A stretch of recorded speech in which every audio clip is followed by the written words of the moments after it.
Hi, I'm Mark, this is Mark's Tech Vlogs, and today I'm going to review IKMultimedia's AmpliTube 4 Max guitar modelling software.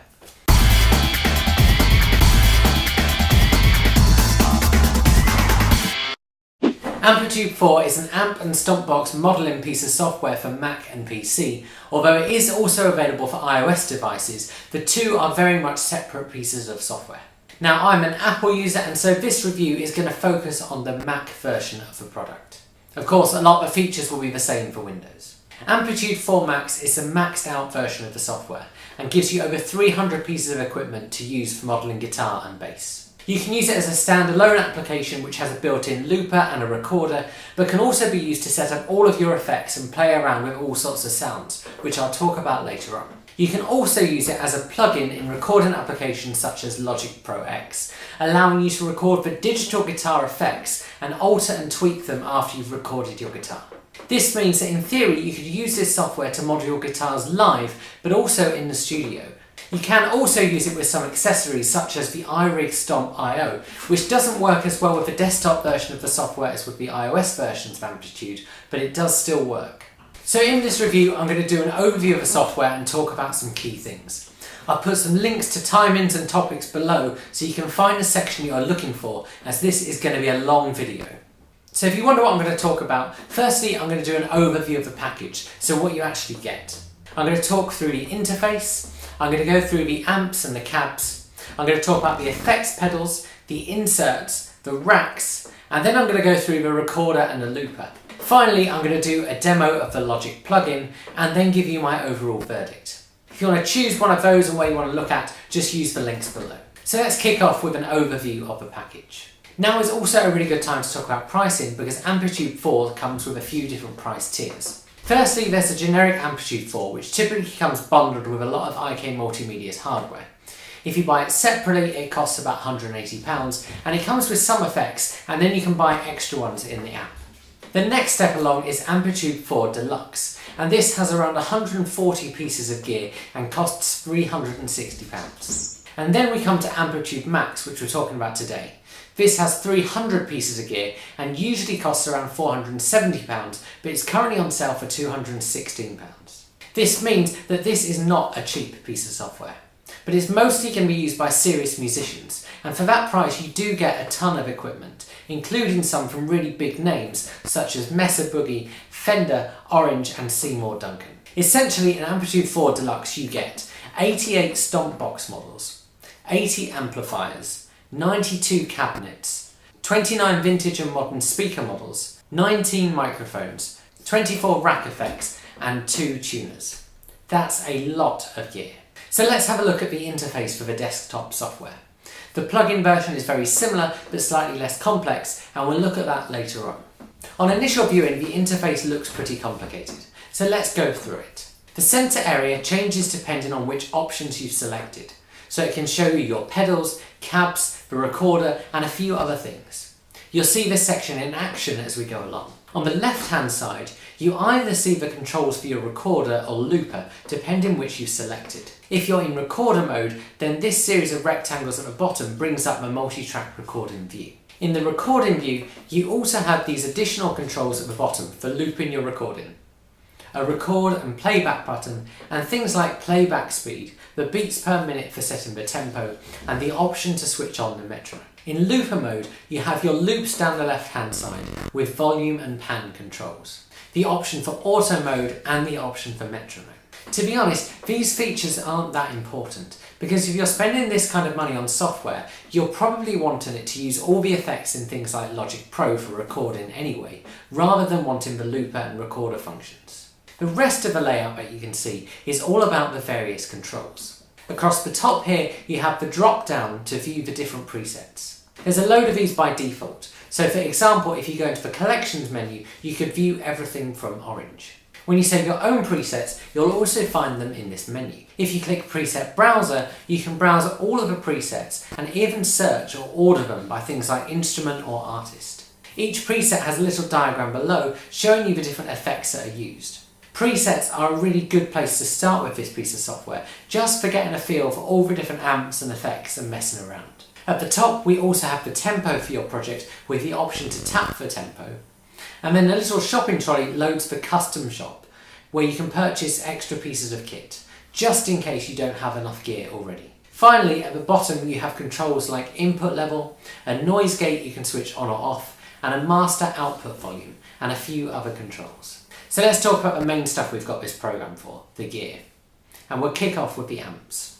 The great thing about this software is that you can separate amps and cabs to really customize sounds. In amps, you can choose the type of amp you want. In AmpliTube Max, you have loads to choose from, including things like the orange Tiny Terror, a Fender Bassman 300, and some of the Marshall Slash models. These amps visually look just like the real thing, which is an incredible touch and gives you a real buzz when using the software. On each amp, you can customize the controls just like you would any normal amp. So you can adjust the gain, the treble, the bass, middle, volume and reverb, depending on the settings your amp has. You can also switch it on or off.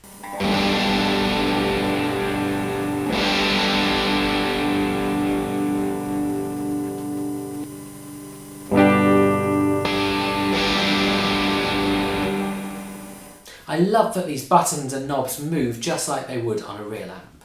Next, let's talk about the cabs. The cab options are ridiculously customizable. You can start by choosing the cab you want, and AmpliTube also suggests the one that matches your amp. In terms of kit, there's things like the Mesa Boogie 1x12 Mark III and a load of Fender amps and so much more. I could be here all day just talking through the amps there are.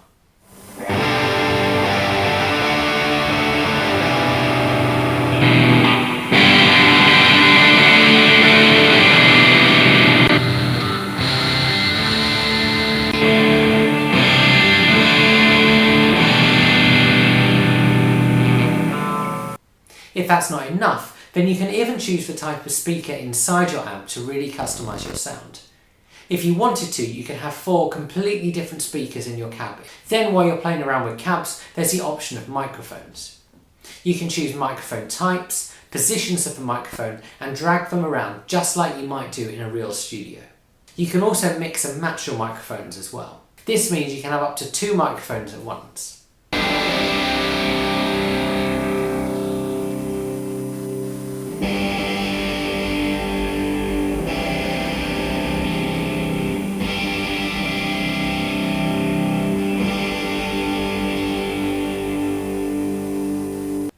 And then finally, if all of this wasn't enough, you can choose the type of room that you're recording in, such as a big live room, a venue or a studio. From there you can choose the ambient mics for the room as well.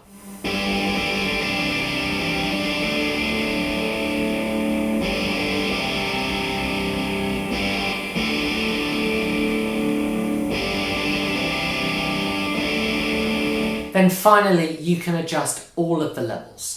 The level of customization for the cabs is ridiculous. Next, you have your stomp options, where you can add up to 6 stomp boxes on each pedal board. Again, there are tons of these. The stomp boxes contain all of the effects that you'd expect to see, so things like delay and distortion.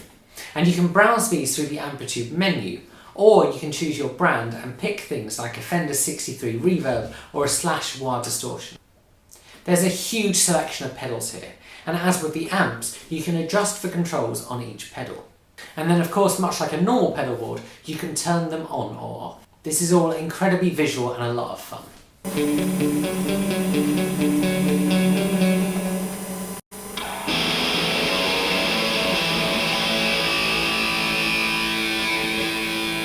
And then we have the inserts and the racks. The inserts let you add up to 4 additional tweaks between your amp and your cabinet. This includes things like echo, compressors, reverb and pitch shift. Again, these are all customizable, you can play around with settings and you can switch them on or off. Then after the cab, we can add to our rack. You can use rack A and B to add up to 8 of these effects here.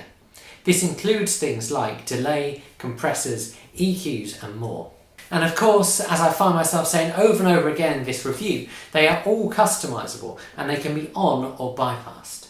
And so that's the interface and the effects. It looks complicated initially, but it actually makes a lot of sense and is quite intuitive when you get your head around it. The great thing is that it's so insanely customizable, and all of the effects packed into AmpliTube Max pretty much leave you with endless possibilities with incredible sound quality. You can also save your presets, so if you spend hours and hours playing around and creating a sound you really like, you can save it and then easily load it next time.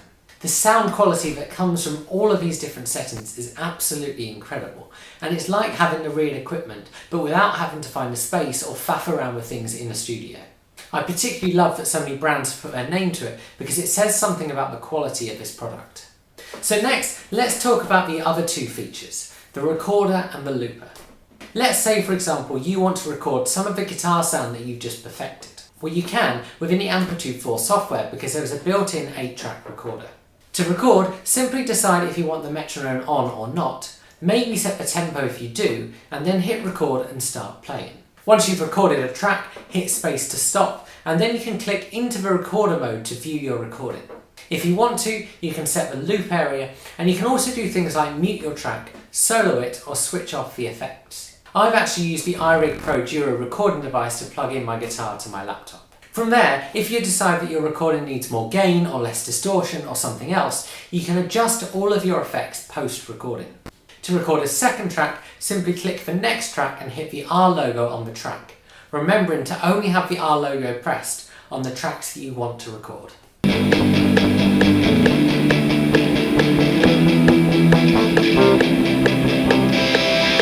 If I'm honest, this is a fairly basic recorder, and whilst it's great for laying down demos and ideas and messing around with software, it's not really going to be something you use professionally in the studio. One nice feature is you can export it, and you can also save your project if you want to come back to it later. So while we're talking about the extra features, let's briefly talk about the looper. You can create up to a 4-track loop with or without a metronome, and the spacebar starts the next loop. The looper even counts you in. The looper is really nice and easy to get your head around, and it's a very visual piece of kit. If you want to, you can adjust the effects for each loop, and you can also clear individual loops if things didn't go to plan. Again, this is nice for getting ideas together or having a bit of fun.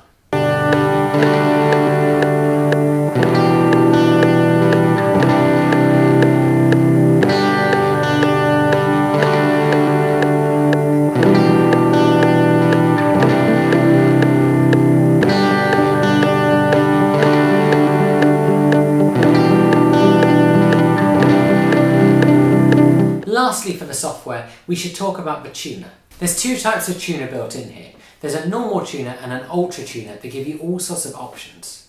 One thing you can do is adjust something like the transposition, which means if you want to tune your guitar slightly differently, you can. When you're tuning, you can hear it, you can bypass the sound, and you can see it visually. This is a great feature to have in the software. Then the final thing for us to talk about is the DAW plugin, or for me, the thing I add into Logic Pro. Realistically, for most musicians who want to record guitar sounds using a piece of software like this, you'll use it alongside a piece of software like Logic Pro X. And IKMultimedia say it's compatible with any Mac or Windows DAW native compatible 64-bit application. For me, that's Logic Pro X, and the plugin is super easy to use.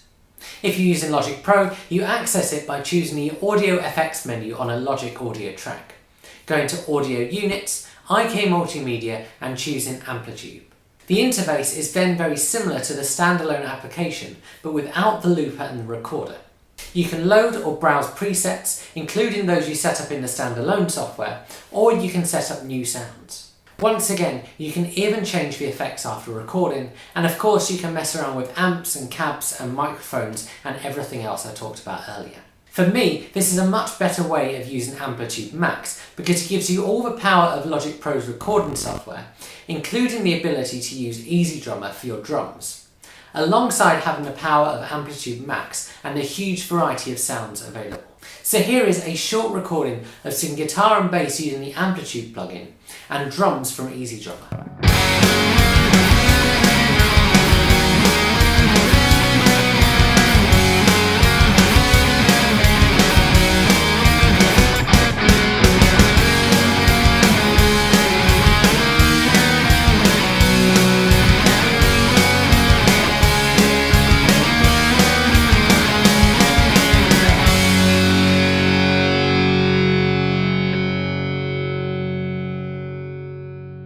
So what's the verdict? If you've watched this video all the way through, then thank you for sticking with me. If you've just skipped here, then there's probably a few things that you want me to answer. 1, is it easy to use? 2, does it sound good? 3, is it worth the cost? And 4, are there any downsides? So let's answer those. 1, is it any good? Absolutely. IKMultimedia are brilliant at creating authentic sounding digital effects that cost a fraction of the price the real equipment would cost. Companies like Fender and Orange wouldn't be putting their name to something that didn't have a high quality about it. For me, AmpliTube puts high quality amps, cabs and effects in your hands, and I've been blown away by just how customizable and just how good this software is. So the second question, does it sound any good? As you probably guessed, that's a resounding yes. There's not much else to add. This is great sounding software. 3, is it worth the cost? Now that's a difficult question. If you think you're likely to use it live instead of an amp, or you're going to use it to record a lot, then the answer is probably yes. Whilst it's by no means cheap, you get a huge amount for your money. And maybe that's the money you'd have spent on perhaps just one amp and a few budget effects pedals. And then 4, are there any downsides? For me, the main downside of the desktop software is that there isn't a live mode like the iOS app has, which means it doesn't work as well with things like the iRig Stomp.io, which limits how much you could use it live. The only other thing I'd say is that initially it's quite difficult to get your head around the software, but after a while you get used to it. So there you go, an in-depth look and a review of the IKMultimedia AmpliTube Max software. I hope you guys have found this video helpful. If you've got any questions, do comment with them below because I'm sure there's stuff I've forgotten. Please consider subscribing to my channel and I'll see you guys again soon.